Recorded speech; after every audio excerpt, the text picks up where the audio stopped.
Gente, quando eu cheguei no Brasil, falaram para mim, Armando, por zap, né, o pessoal começou a conversar, você está aí, que bacana, que legal. Aí, lá no zap, um dos amigos falou assim, Armando, é o seguinte,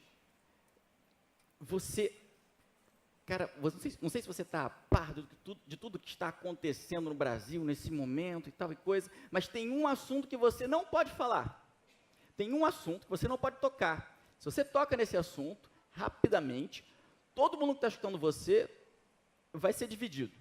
Então, alguns vão logo dizer que não estão de acordo com você e não vão querer escutar mais nada do que você tem a dizer. Então, não toca nesse assunto. Todos os outros podem. Nesse assunto, não pode. Eu vou começar por esse assunto. Não é porque é um assunto legal. É um assunto que tem a ver com política. Não é se ele devia estar preso ou não. Então, sabe qual é a minha opinião? Não, você não sabe, também não vou dizer. É porque eu não sou bobo, não é? Mas qual é o meu objetivo falando disso para você? Infelizmente, a nossa nação está dividida. E eu escutei falar que, às vezes, no Facebook, mesmo os crentes brigam, falam coisas indelicadas, a partir desse assunto. Que coisa triste.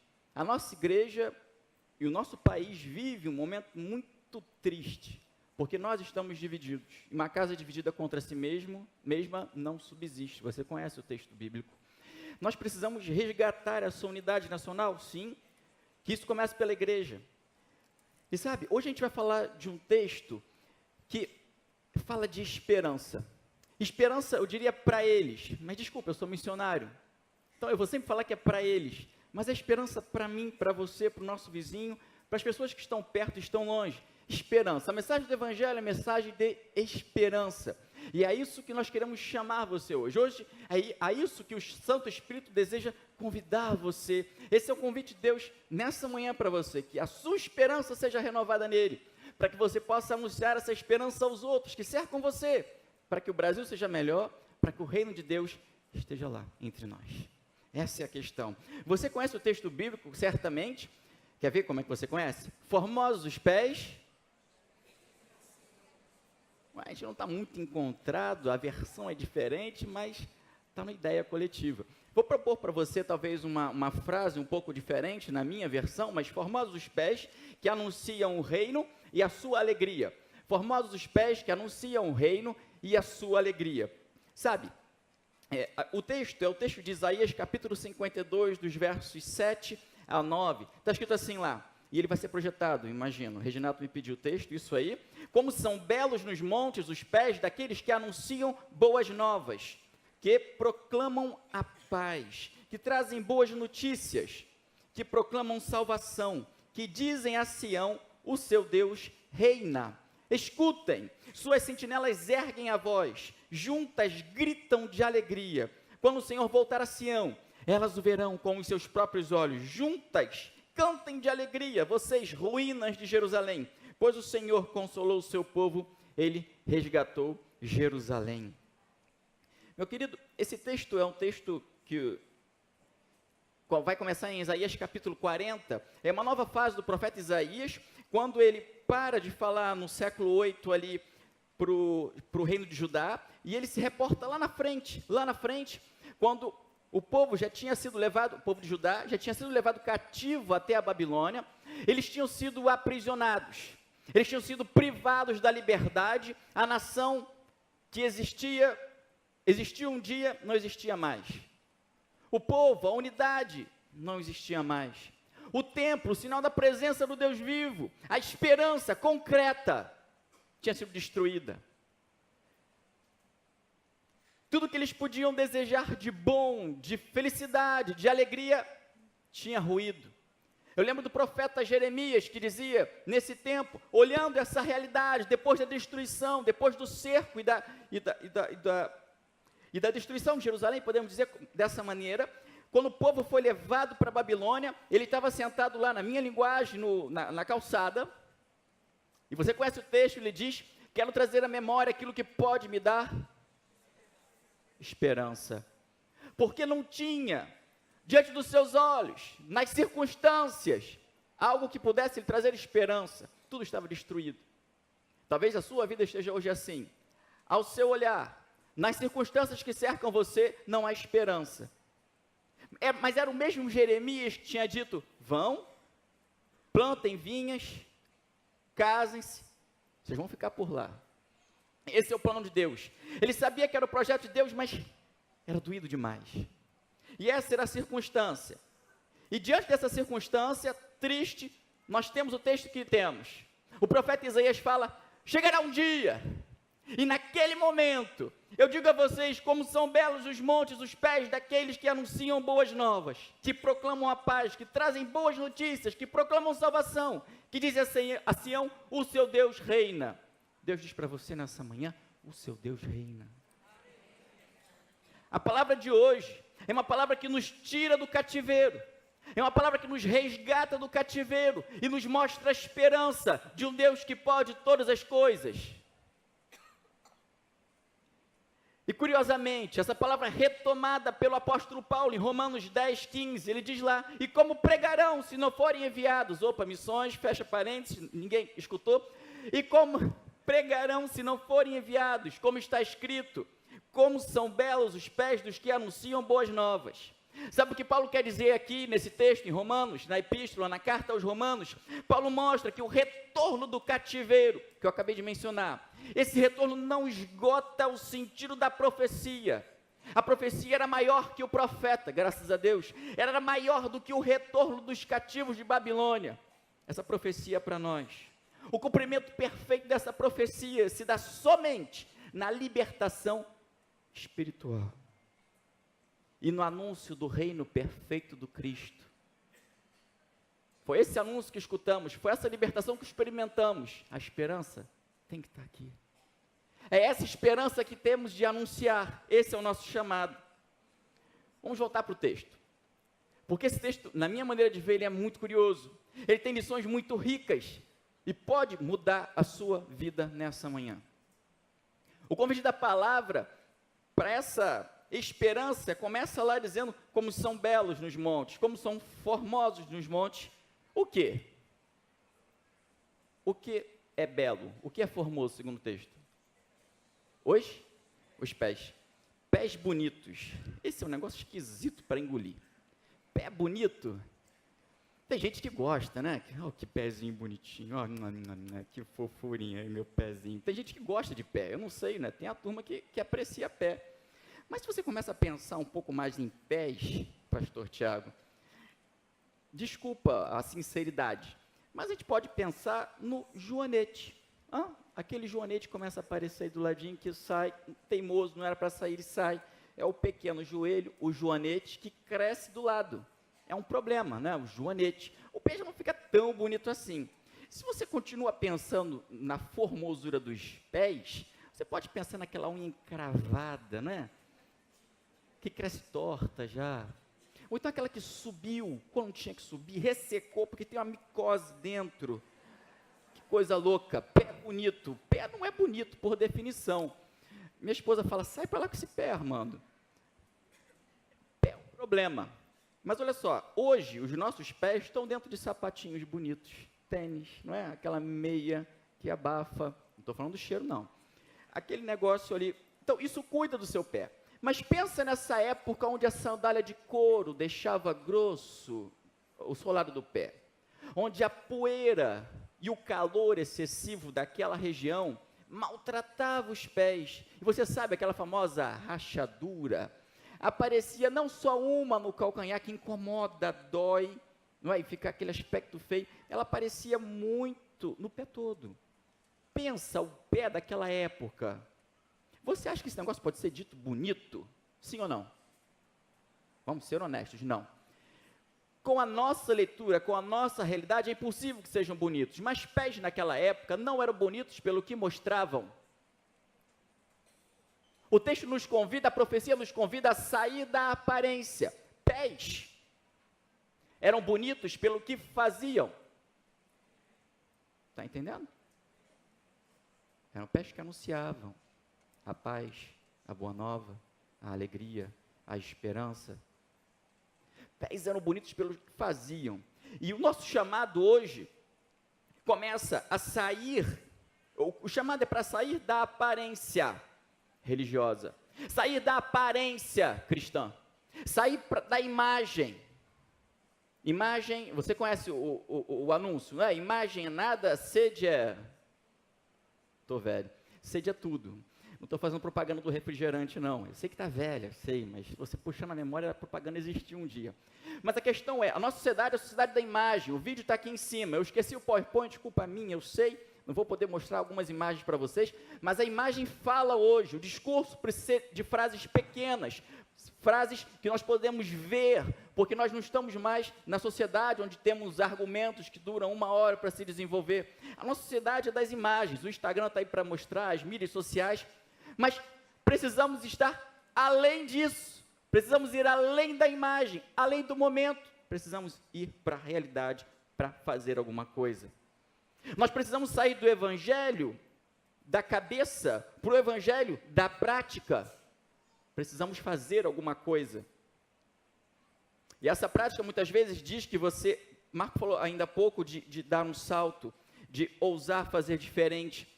E isso tem relação com se movimentar. O seu chamado hoje, o meu chamado é para que entremos em movimento, para que façamos alguma coisa. Lá a gente tentou fazer isso, e você sabe, francês gosta de comida, não é? Gosta de comer. E quando a gente pensa numa comida francesa, a gente pensa em quê? Um prato bonito, né? Mas a comida... Então, mas esse negocinho aqui é o restaurante 4, 5 estrelas. Uma refeição, 400 euros, enfim. Mas isso não é o que o povo lá come, tá bom? Isso é o que a gente compra gourmet aqui no Brasil. Lá também. O que o povo come, o povo francês come, eles comem. Enfim. Um almoço típico lá, meio-dia eles te convidam, um domingo, você é convidado, você chega para o almoço, você senta à mesa e você tem o aperitivo, o aperro, né? Começa ali o biricutico, o aperitivo, daqui a pouco você retira e você tem o prato, a entrada, você tem a entrada. Aí você tem o prato principal. Aí depois do prato principal você tem a salada. Depois da salada você tem o queijo. Depois do queijo você tem a sobremesa, claro. Depois da sobremesa você tem o cafezinho ou o chá, não é? E aí já são 5 horas da tarde. A Ana fala, papai, não, hoje, a gente vai comer 3 vezes hoje, papai. Porque ela chega, ela não acostumou ainda, é incrível, está com 8 anos, né? Ela chega, ela come tudo no aperro, só que o aperro é caro, né? Então ela arrasa com a comida de quem estiver oferecendo. E, papai, eu já almocei. Eu falei, menino, eu já falei, espera. Mas, enfim. Então, vocês gostam de comer. E vocês sabem que a gente tem uma sociedade lá onde o ateísmo e toda a realidade social afasta o não crente de ser convidado, como nós convidamos naturalmente na nossa sociedade brasileira. A probabilidade de um indivíduo vir é muito menor do que lá do que aqui, óbvio, você imagina isso. A gente brinca lá que aqui no Brasil a gente espirra e a pessoa fala, eu quero Jesus. Lá a gente tem um trabalho maior do que isso. Brincadeira à parte, o que a gente fez? A gente criou um culto em torno da mesa. Então, em vez de olhar a nuca do nosso irmão, quem está lá atrás está olhando umas centenas, né? Então, em vez de você trabalhar assim, você trabalha em torno das mesas. Um negócio diferente, mas, ao que parece, tem dado certo em alguns lugares da Europa, na França também, é diferente. A gente não come enquanto está o culto, não é isso. Mas tem uma comidinha antes, mas durante o culto a gente conversa, e tem uma questão do concreto, tem muitas situações diferentes. Gostaria de mostrar a imagem para vocês. Mas a questão é a seguinte, nós estamos fazendo. O que você está fazendo? Não é na sua vida comunitária. A minha palavra hoje tem a ver com a sua vida pessoal. O que você faz? Hoje é dia de entrar em movimento. Faça algo. Pés formosos. Mas isso me traz ainda uma inquietação, porque a gente está falando, não que pés são formosos, nós estamos falando de pés. Por que pés? Pés indicam movimento. Esse é o ponto. Esse é o ponto que o texto sublinha. Não é só no sentido de fazer alguma coisa, mas no sentido de se mover mais, ir em direção ao outro. O pé é um convite para sair de onde você está e se mover em direção ao outro. Eu acho que é isso, de alguma maneira, que o curso nos ensina, o curso onde vocês foram formados hoje, ensina, ir em direção ao outro. Como a gente faz esse negócio? E aí eu estava falando no papo de sexta, eu citei um termo que falei que hoje ia explicar o melhor, é o termo missional. Missional talvez não seja um termo comum para você, é um termo claro na sua mente, Mas missional não é difícil de ser entendido, missional vem de missão, isso não é difícil, né? Tem uma palavra que eu já citei aqui uma vez, mas eu vou repetir, eu acho muito interessante, porque quando você entrega a sua vida a Jesus, não há somente duas coisas que você pode fazer aqui, e você não vai poder mais fazer no céu. Quais são essas duas coisas?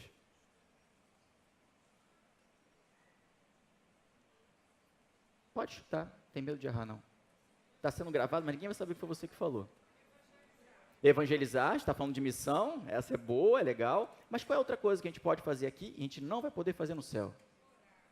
Orar, lá a gente vai estar conversando com Deus, não é? Então, vamos dizer que é oração. O que a gente tem aqui não vai poder ter lá.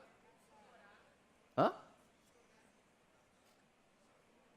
Anunciar o evangelho, pregar, é a mesma coisa. É evangelizar, primeira coisa. Qual é a segunda coisa que não entra no céu? O pecado, assim ficou fácil. Então, olha só. A gente só pode evangelizar e pecar enquanto está aqui, e não vamos poder fazer isso no céu. Então, por qual das duas você acha que Deus nos deixa na terra? Para pecar um pouquinho mais ou para evangelizar? Pois é. Missional é fazer a missão para a qual fomos chamados, a missão para a qual fomos deixados aqui nessa terra. Isso é ser missional. Mas um pouco mais do que isso, é ser missionário onde você está. Não é criar uma agenda nova, não é disponibilizar seu tempo, colocar de lado para dedicar à evangelização. Isso é bom, é importante, mas é mais do que isso. É evangelizar, viver a missão enquanto você vive a sua vida. É uma vida que, na verdade, é a missão em prática. Se você pode, por exemplo, tem gente que tem essa liberdade de trabalhar fora do escritório e trabalhar onde tem pessoas, você faz. Se você tem a oportunidade de ir na padaria, não de carro, mas a pé, você faz. Quem sabe no meio do caminho você não encontra uma pessoa, você dá bom dia, rola aquele sentimento, não estou falando para jovens, mas você tem uma amizade, você constrói alguma coisa diferente ali, esse é o ponto. É uma vida que busca o contato com o próximo. Não estou dizendo que você vai ter que pedir açúcar emprestado para o vizinho para fazer amizade com ele, mas você pode fazer isso. Quantos aqui moram em prédios? Legal, obrigado, gente. Quem mora em prédio tem uma tentação moderna, que é de não conhecer o vizinho. Você tem, num prédio mediano, 10 andares, vão ficar por baixo, 4 apartamentos por andar, você tem 40 famílias que moram naquele prédio, e a gente conhece 3, 4, 5 famílias, você está no mesmo prédio. Mas como a gente não tem o hábito de ser missional, de misturar a missão com a vida, a gente fica parado nesse negócio. A gente podia simplesmente fazer biscoito em casa e oferecer como a amizade de vizinhança, bater no vizinho, eu queria só oferecer isso aqui, a gente não se conhece, está no mesmo prédio, e é bacana, a gente divide o espaço, por que não? É simples. E é uma ponte para amizade. Ser missional. Por exemplo, a gente lá, você sabe, talvez, que a França, ela vive em função das associações, não é? A gente chama, são as ONGs daqui do Brasil. E dentre essas muitas, a gente está numa cidade hoje, que se chama Montmélian. Nessa cidade, a gente tem só 4 mil pessoas, não tem mais do que isso.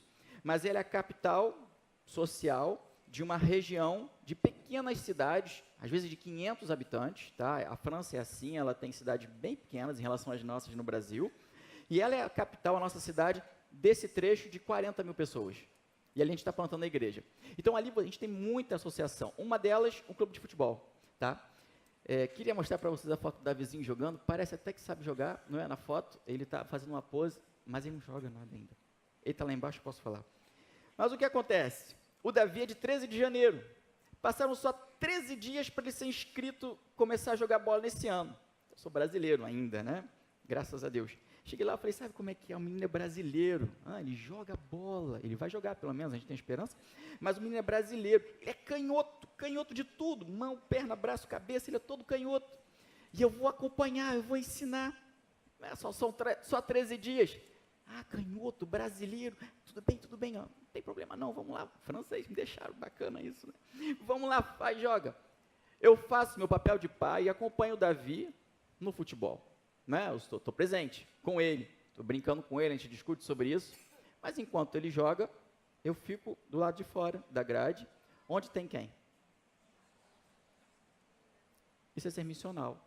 Você faz o que você tem que fazer, você cumpre o seu papel, mas você aproveita as oportunidades para conhecer pessoas e evangelizar. A gente está lá nessa cidade há 6 meses, já tivemos franceses que vieram à nossa casa, nós fomos à casa deles, e assim acontece, ser missional, essa é a ideia.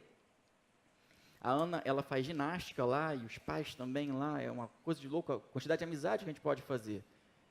O chamado do evangelho é que nós estejamos com as pessoas. Uma das críticas à igreja moderna é que nós, pastores, nos escondemos no escritório e não estamos com as pessoas. Jesus vivia com as pessoas. E tinha escritório? Eu não sei, mas quando a Bíblia fala que ele estava na casa dele em Cafarnaum, era aquela multidão em Cafarnaum, quebraram até o teto lá para descer, enfim. Jesus, ele estava no meio do povo, ele estava com as pessoas. O nosso chamado é para fazer alguma coisa, mas em direção às pessoas. É preciso destrancar a porta da casa e bater na porta do vizinho. Não para incomodar, tá bom. Mas é preciso sair do lugar comum, é preciso viver diferente esse evangelho, esse é o nosso chamado. Nosso chamado é para ser missional.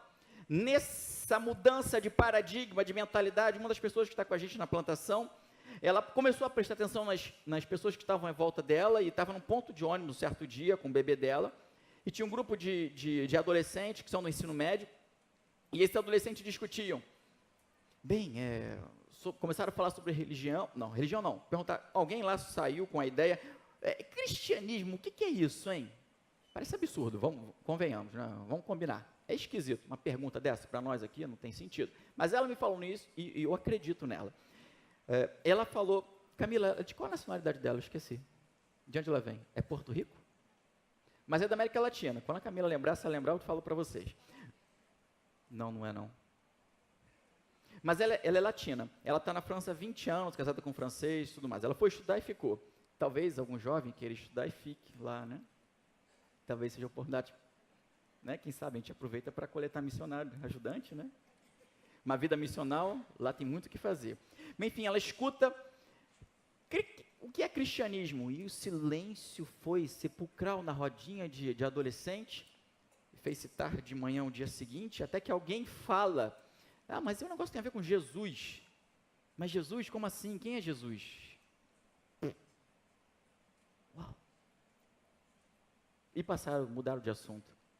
Eu mostrei para vocês, tem alguns anos, isso passa rápido, um vídeo, na primeira vez que eu mostrei um vídeo aqui, falando sobre a França, de adolescentes que não sabiam o que isso significava, jovens que não sabiam o que isso significava. Pode parecer absurdo para nós, mas tem muita gente no Brasil que não sabe por que Jesus morreu. Eu escutei recentemente, nessa estadia já aqui no Brasil, quer dizer, esse mês agora, alguém dizendo, não, mas sabe, Jesus, eu sabia que ele tinha vindo, filho de Deus, esse negócio, mas vivido uma vida de amor, e foi por isso que as pessoas mataram ele, porque não suportaram o discurso de amor dele. Essa é a mensagem do Evangelho, sim ou não? Não. Jesus veio morrer por ele, para pagar pelos pecados dele, por amor. Mas precisa entregar a vida a ele, para ser transformado, ter uma nova vida. Esse é o coração do Evangelho. E essa pessoa brasileira, aqui entre nós, não sabia disso. O seu vizinho lá, entre os 40, ou que seja no seu condomínio de casas, não sei, tem gente lá que ainda não entendeu. Nós somos chamados para isso, para ter pés formosos, pés que fazem alguma coisa, mas que essa coisa é um movimento em direção ao outro. Formosos pés dos que anunciam. E aí eu fiquei em crise de novo, porque pé não fala. Alguém tem pé que fala? Tem um pé que fala aí? Conversa com ele, faz a pergunta e vê se ele vai responder. Eu conheço sapato que fala, não é? É horrível, quando chove, então, ele falando, é um problema, aquela boca de jacaré no sapato. Mas, além do sapato tênis que fala, não tem pé que fala. Mas o texto mostra um pé que fala. Lembra que o pé é formoso pelo que ele faz? E o que ele faz é que ele se comunica. E aqui fica claro, diante da ideia do texto, que nós somos chamados a partilhar de maneira clara o Evangelho. Alguém já disse, você com certeza já escutou, que precisamos compartilhar o Evangelho sempre, se preciso, com palavras. É fato que a vida é muito mais importante, vem primeiro do que a fala. Não discutimos isso. Mas o Evangelho não pode ficar só nisso. A evangelização, a nossa missão, precisa ir além disso e haver uma comunicação clara. Esse é o chamado do evangelho. Lembra o que Jesus falou? Vamos falar um pouco da boca, que esse negócio talvez não seja muito claro para você ainda, diante do evangelho. Jesus fala que o que contamina não é o que entra. A turma lá, os religiosos, está muito preocupado com a comida. É claro que a comida é importante para a sua saúde. Coma bem, coma menos açúcar, né? Menos carboidrato, tem todo o discurso que é evangélico, cuidar do templo do Espírito Santo. Mas Jesus fala que o que contamina não é o que entra, mas o que sai da boca. E lembra por quê? Porque a boca fala do que o coração? Do que tem falado a sua boca? Do que o seu coração está cheio?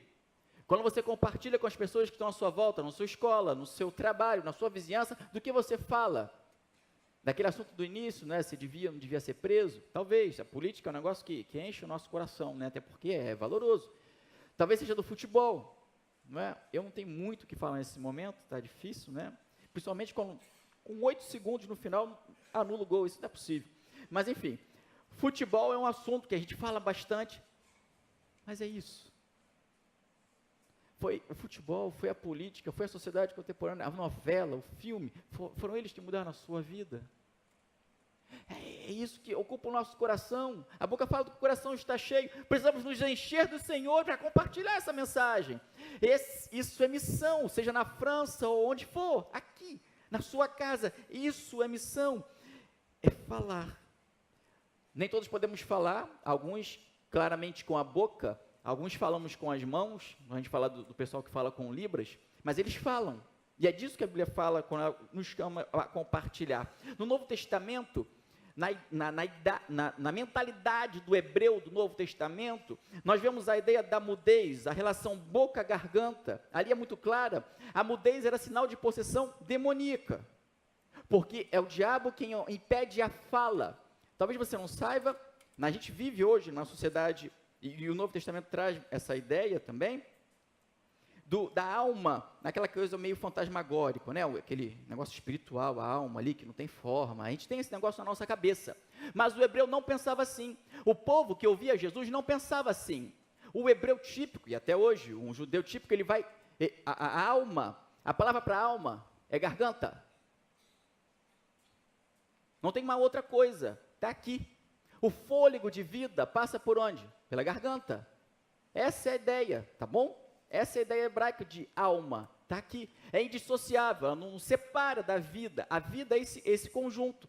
Então a fala é o respirar da alma, por isso que o demônio, quando possede, ele impede a vida, ele impede a fala, entendeu?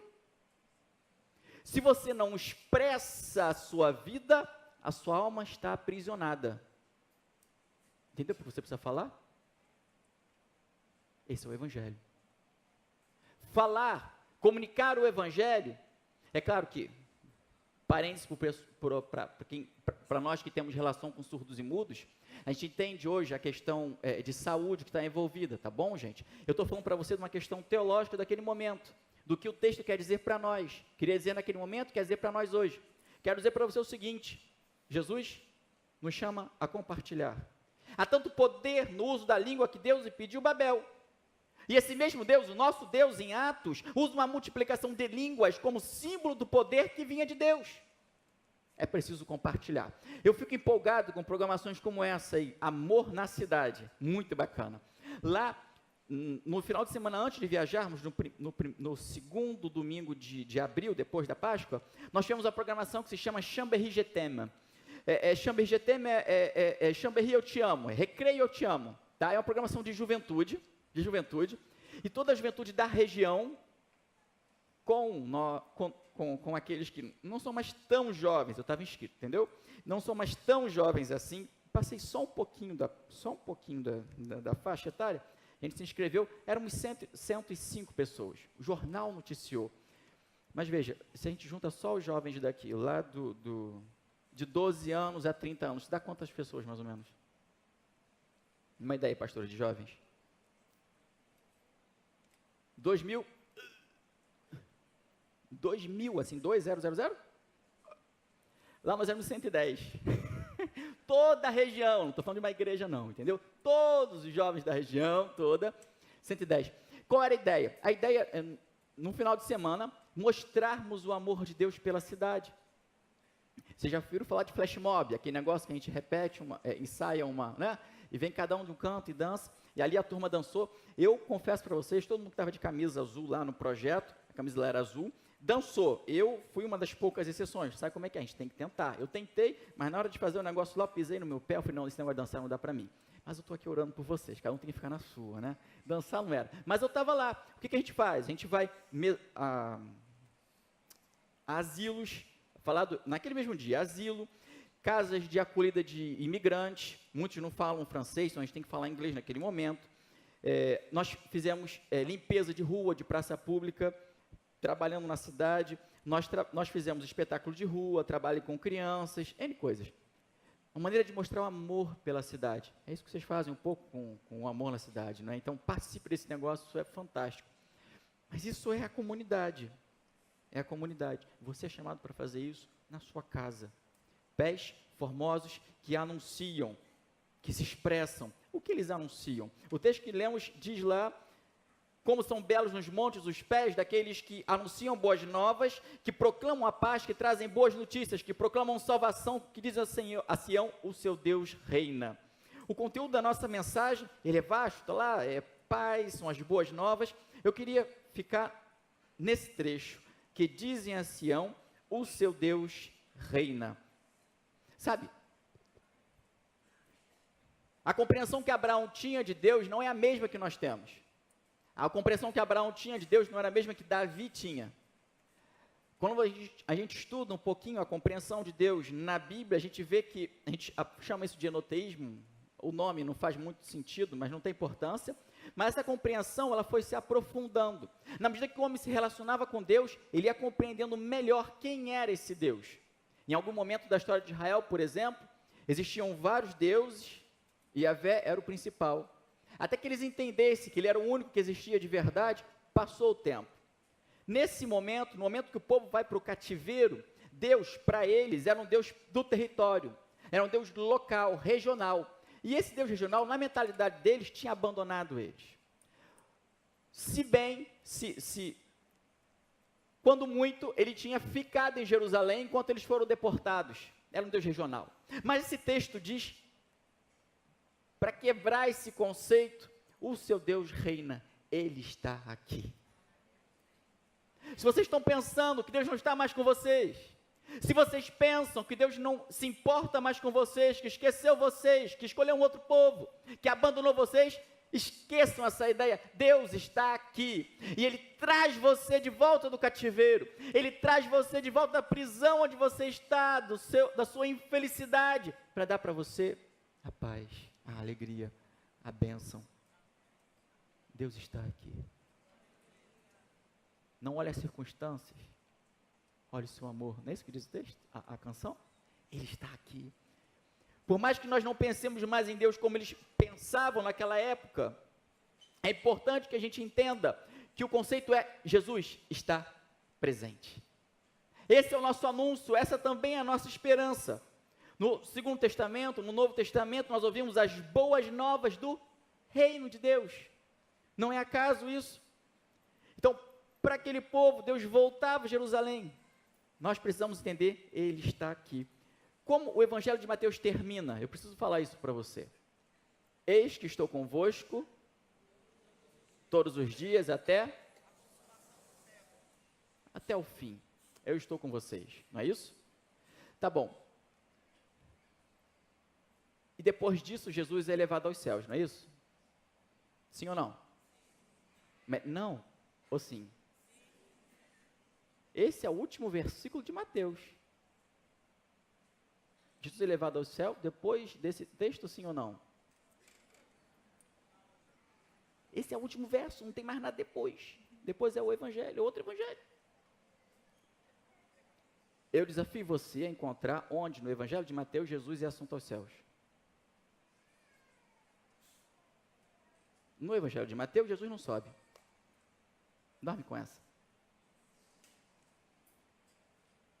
O que eu faço agora, pastor? Jesus não sobe. Minha fé. Não, mas calma. Esse é o Evangelho de Mateus, tem os outros. Tá bom? Isso quer dizer que Mateus não acreditava que Jesus tinha subido? Não, claro que Mateus acreditava nisso. O ponto não é esse. Por que Mateus, guiado pelo Espírito Santo, escolheu não mencionar isso no evangelho dele? Esse é o ponto. Lembra do povo judeu? Mateus escreve a quem? Judeus. Não é? Você sabe, os judeus. Os judeus esperavam um Messias terreno, um rei terreno que pudesse libertá-los do poder da escravidão romana. Um rei que fosse lá, que estivesse presente. Um rei que pudesse liderá-los na missão que haveria recebido do Pai. Olha o que eu estou dizendo para você. Mateus sabia disso. Sabia também que Jesus não era esse rei que eles imaginavam. Mas Jesus tinha sim uma missão. Mas Jesus tinha sim um reino a liderar. Mas Jesus era sim o Messias. E Mateus termina dizendo: eis que estou, que continuo convosco todos os dias até a consumação dos séculos. Pescou? O rei está aqui. Ele não nos abandona. Tá bom? Eu vou dar um passo além. Se você volta 3 versos no Evangelho de Mateus, ide por todo mundo, a toda, fazendo o que depois? Em nome do Pai, do Filho e do Espírito Santo, e ensinando a quê? A guardar, ensinando a obedecer. É mais do que ensinar alguma coisa, ensinando a guardar, ensinando a obedecer. Tudo que eu tenho prescrito a vocês. Jesus fala como? Último verso, e eis que estou convosco. Espera aí. Pastor, acredita que Ele está conosco, tá bom? Como nós acreditamos. Os evangelhos, a Bíblia mostra isso para a gente. Mas a promessa em Mateus, eis que estou convosco todos os dias, é para aqueles que estão em missão com Ele. Ide por todo mundo anunciar o evangelho, a toda criatura, batizando. Continue na missão, e eis que estou convosco. Eu não abandono vocês. Eu continuo em missão com vocês. Eu falei para fazer, eu mostrei o modelo, e agora eu continuo aqui esperando quem vai me acompanhar. Você quer acompanhar Jesus? Sim ou não? Entende por que Mateus não fala da ascensão de Jesus? Porque Jesus continua aqui na missão. A missão continua, Jesus continua aqui. Os pés são formosos daqueles que anunciam, daqueles que continuam em missão com o Senhor, enquanto Ele está na terra. Eis que estou convosco todos os dias, até a consumação dos séculos. Deus estava presente conosco, lá onde estávamos, em Metz, lá no Reino, no leste, na parte norte da França. Foi difícil. A gente, pela graça de Deus, no final de 2 anos, a igreja que tinha medo de assumir metade do nosso sustento, porque era isso que a igreja de lá se comprometia. A igreja do Brasil envia metade, a igreja de lá se comprometia com a metade. Eles deram um passo de fé, vamos tentar a metade, e nos últimos 6 meses eles tinham dinheiro para pagar todo o salário, né? Que bênção, a igreja cresceu, graças a Deus. Mas nós passamos um tempo muito difícil lá, muito difícil.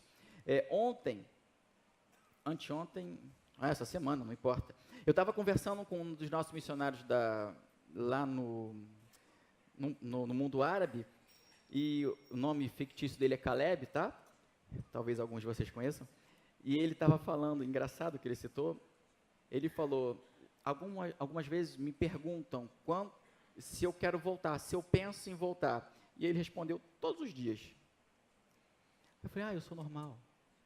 Ali atrás o Tuta falou para mim, e aí, pastor, como é que está lá a França? Está legal, está bacana? Ih, pensa em voltar? Porque eu escuto um outro dizendo, né? Aí eu contei isso para ele, eu falei, olha, não pensa em voltar todo dia igual o Caleb, né? Mas dia sim, dia não. É engraçado, a gente tem amigo que foi para a França, que tinha um sonho de ir para a França. Eu tenho um amigo, eu não vou falar os países que ele passou, mas ele passou em 2 países da América Latina, um outro na África e um outro na Ásia. Ele coordenou o campo, e ele tinha um sonho de ir para a França, e hoje ele está na França. Eu falo os nomes dos países para não identificar. Mas enfim, hoje ele está na França. Ele tinha um sonho de ir para a França, ele falou isso para a gente. Nós não tínhamos o sonho de ir para a França, nós estamos na missão. Mas Deus viu a dificuldade que tínhamos e fomos lá. Fomos para onde estamos agora. Estamos há 6 meses na região de Savoie. Para quem gosta de neve, a região dos Alpes, que tem o lado dos Alpes suíços, nós estamos no lado dos Alpes franceses. Então, se você quer ir na nossa casa, a porta está aberta, não todo mundo junto, por favor. Não tem como, mas se não tem um quartinho lá, é caro, se você conseguir chegar lá, a gente está de porta aberta esperando você. Vale a pena, tem passagem de 1.500 euros, não faça isso de nunca, mas procure até encontrar 400, 450 dólares, dá no mesmo, né? Isso existe, a gente veio agora com preço desse. Mas enfim, Deus viu, Jesus está conosco.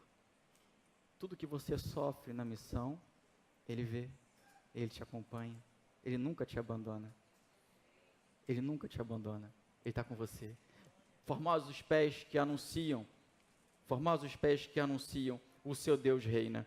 Para terminar, eu acho muito bonito que a Bíblia nos diz que Ele nos dá um canto de alegria. Ele diz, quando o Senhor voltar a Sião, elas o verão com os seus próprios olhos. Juntas cantem de alegria vocês, ruínas de Jerusalém, pois o Senhor consolou o seu povo, Ele resgatou Jerusalém. Juntas cantem de alegria vocês, ruínas de Jerusalém. A imagem são de torres que vigiam ainda uma cidade destruída, arruinada.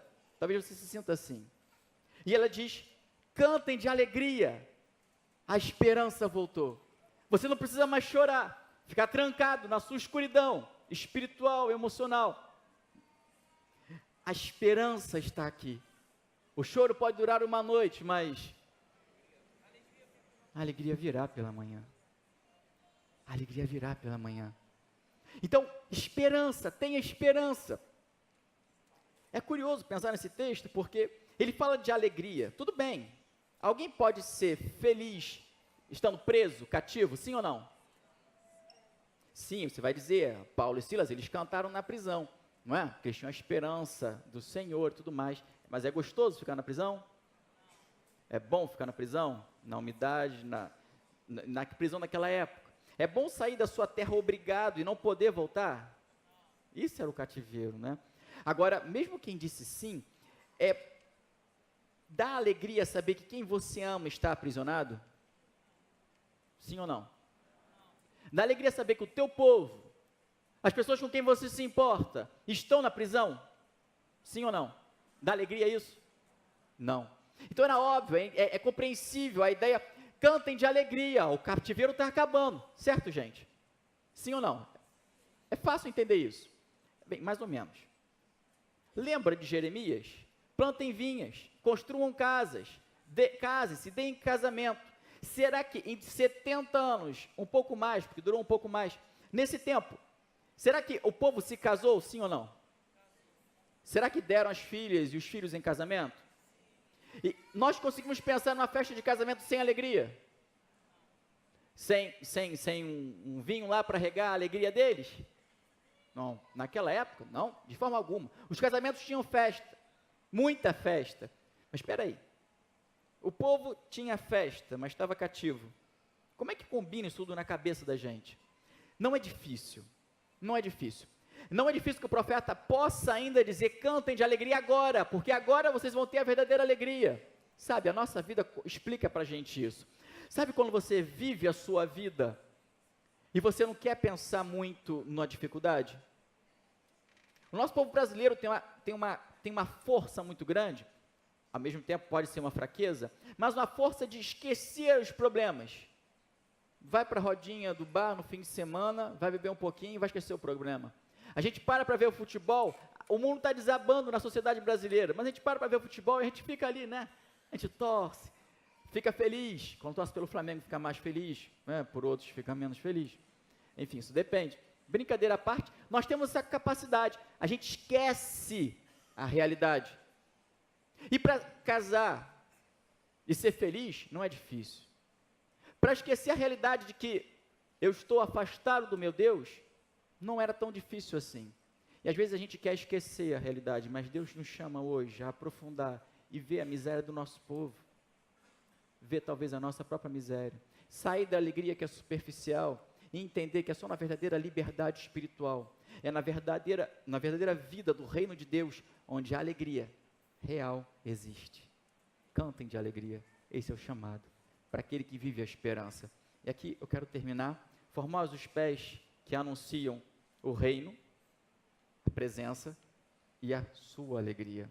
Quero convidar você, nesse momento, meu querido, eu gostaria de mostrar para vocês um vídeo, mas não vou poder mostrar. Só queria perguntar a vocês um negócio. A gente lá não tem salão de culto em Montmelian. Eu sou pastor na cidade de Chambéry. Nós trabalhamos com a juventude, como eu falei, por exemplo, do Chambéry GTM. E a gente planta também uma igreja na cidade de Montmelian, onde a gente está. Né? É isso. São essas três coisas que a gente faz lá nesse momento. A gente está plantando uma igreja, a gente não tem salão. Onde a gente se reúne? Depois disso eu vou terminar. Espera aí, levanta a mão e fala. Onde eu estou me reunindo? Nas casas? Não. A gente se reúne também nas casas, porque tem célula, tá bom? Mas o culto de domingo a gente faz onde? Espera aí, levanta a mão e fala. Eu escuto, não entendo nada. Na rua? Não. No restaurante? Não. Uma mão, por favor. Vamos lá, gente, ideia. Onde a gente se reúne? Na praça? Não. No cemitério? Também não. Olha, que podia ser, né? Se o cemitério fosse no lugar mais baixo da cidade, até, mas espaço público eu não ia poder anunciar. Na escola, não. No shopping, lá não tem shopping, esse negócio de shopping. Hã? Na rodoviária, não. Lá só tem gar de trem. A estação de trem. Na estação, não. No estádio, não tem estádio. Não. Mas esse estádio é uma boa ideia, viu? A associação, a gente podia falar com eles. Mas não. Até porque no inverno, estar lá na graminha não faz muito sentido. Hã? Teatro? Não é. Espaço público a gente não tem condição de entrar. Fala alto. Galeria de arte, não. Vocês vão ficar muito tempo aqui, vão ter dificuldade imensa para saber. Imensa, eu podia ter oferecido uma bala, perdi a oportunidade. Sabe onde a gente se reúne? Na sala da paróquia católica.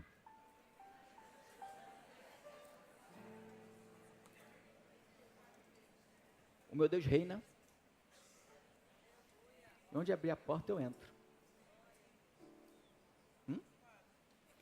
Escandaliza não. Na verdade, a realidade do campo ele é muito diferente da nossa daqui. Não dá para eu trabalhar tudo com vocês numa pregação. Eu escolho falar algumas coisas, mas abençoar você com a palavra de Deus. Agora, a realidade do campo é muito diferente. Venha falar com a gente, venha estar com a gente. Ore com a gente. Eu quero finalizar com um apelo para você.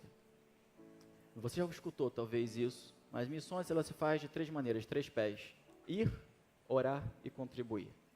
Se você quiser orar ou contribuir, não é difícil. Nossos contatos estão ali, você tem os pastores da igreja, você pode chegar nesse caminho. Para os contatos, em especial, coragem você a pegar com a recepção o nosso contato WhatsApp, tem e-mail, tem tudo ali, tem até uma fotinha nossa, para você não esquecer do nosso rosto. A questão é a seguinte: não é difícil orar e contribuir se você quer. Para ir começa sendo missional. Fica de pé em nome de Jesus, eu quero convidar você a ficar de pé. A gente vai estar orando agora. Nesse momento eu corro o risco sério de perder a sua atenção. Mas eu quero convidar você, olha aqui para frente, em nome de Jesus. Olha para cá. Sobre ir. Isso começa na sua vizinhança. Talvez isso vá se concretizar lá no campo. Projeto missionário, viagem missionária, uma visita à nossa casa, a gente está aberto para isso. Faz contato no WhatsApp, só marcar. Agora, convido você a fechar os seus olhos. Eu não vou convidar você a vir à frente, nosso tempo já passou um pouco. A gente vai cantar uma canção agora, com Miqueias. Miqueias, qual é a música que a gente vai cantar? A música se chama Eu Tenho um Chamado. Você sabe, Jesus, no Evangelho de Mateus, ele fica aqui de maneira muito objetiva para nos mostrar que nós temos um chamado. O chamado a continuar a sua missão, a missão dele com ele. E ele nos toma pelas mãos. Nosso chamado hoje é para fazer algo. Para ir em direção aos outros. Para falar claramente. A esperança de que ele está aqui, ele está conosco, para nos dar alegria. Eu não sei o que ele chama você hoje a fazer. Qual passo ele chama você, mas ele chama você. Talvez seja para dar alegria a você. Talvez seja para começar a viver essa esperança com Ele. Eu não vou parar, a estrada é muito longa, vou continuar. Mesmo em meio às lutas, eu não estou só, te sinto aqui. A vida é mesmo assim, tantas aflições eu tenho que enfrentar, mas o Senhor está sempre a me proteger. Te sinto aqui. Quando o vento sopra contra mim, os problemas tentam me abater, eu me lembro o grande eu sou, me enviou. Eu tenho um chamado, jamais vou me calar. Eu tenho um chamado, o Evangelho anuncia. Eu fui escolhido no ventre da minha mãe. Eu sei que Deus não abre mão de mim, não. Eu tenho um chamado, eu tenho um chamado, jamais vou me calar. Eu tenho um chamado, o Evangelho anuncia. Eu fui escolhido no ventre da minha mãe. Eu sei que Deus não abre mão de mim, não. Feche seus olhos. Você tem essa convicção no seu coração.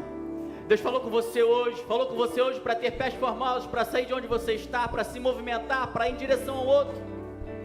Você precisa dizer sim a isso. Você precisa finalmente abraçar essa missão para a qual você foi chamado. Foi isso que Deus falou com você hoje. Não resista ao Espírito de Deus. Não faça isso com a sua vida. Não escolha um caminho que te traz infelicidade. Corra para os braços dele. Venha viver a missão com ele. Ele está aqui. Eis que estou convosco. Não lá, não longe, mas aqui, com aqueles que querem estar comigo em missão. Você quer estar com ele em missão? Seus olhos estão fechados. Nós não vamos nos mexer muito nessa manhã, mas há um movimento que Deus vai fazer no seu coração, na sua mente, na sua história, se você desejar se comprometer com Ele. O sinal ao qual eu convido você, e com esse sinal você vai dizer: sim, Senhor, eu quero. Sim, Senhor, o Senhor falou comigo. É que você coloque uma das suas mãos no seu coração. Esse é o seu sinal.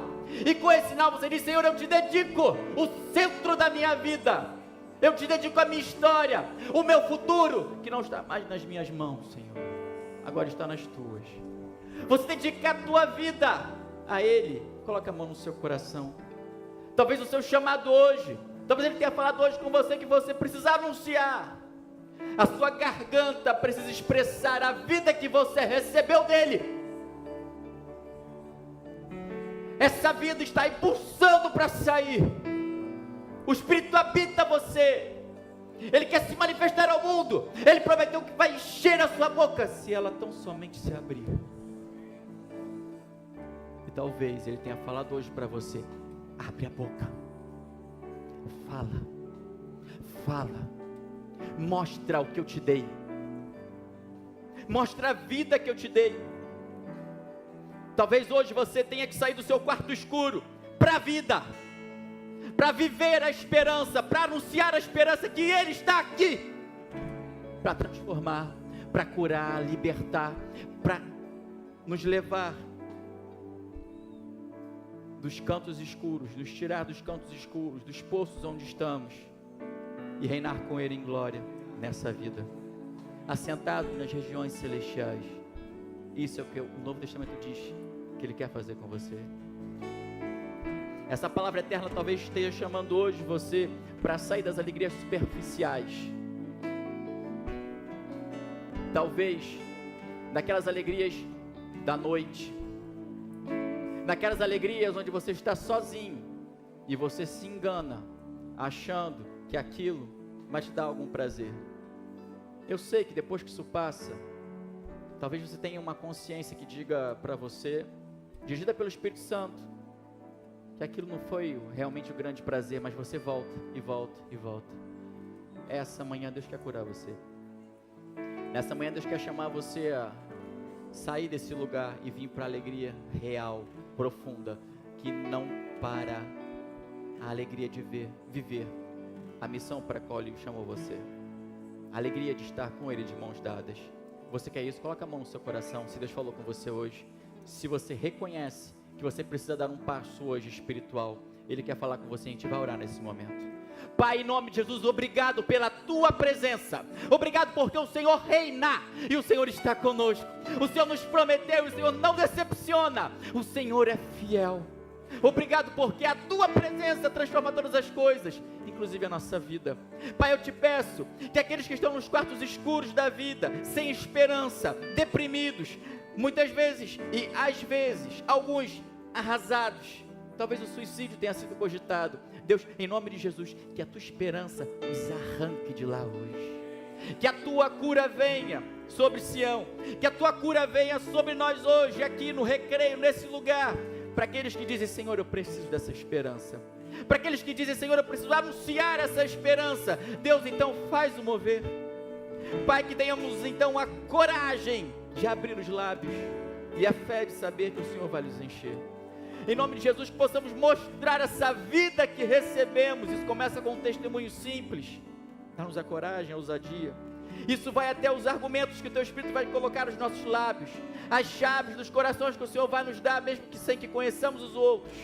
Mas, Pai, em nome de Jesus, que as mãos que se comprometem hoje, as vidas que se comprometem hoje, recebam a Tua alegria, que não é superficial, que não passa em alguns minutos, depois de algum pico de prazer, mas, Senhor, a Tua alegria, que é perene, que é eterna, que continua, que nos tira os olhos das circunstâncias e nos faz ver o final que o Senhor preparou para nós, tudo que o Senhor preparou para nós, essa alegria de verdade, dá-nos nessa manhã em nome de Jesus, que vivamos essa esperança, a esperança daqueles que se movem, a esperança daqueles que vão até o outro, a esperança daqueles que anunciam.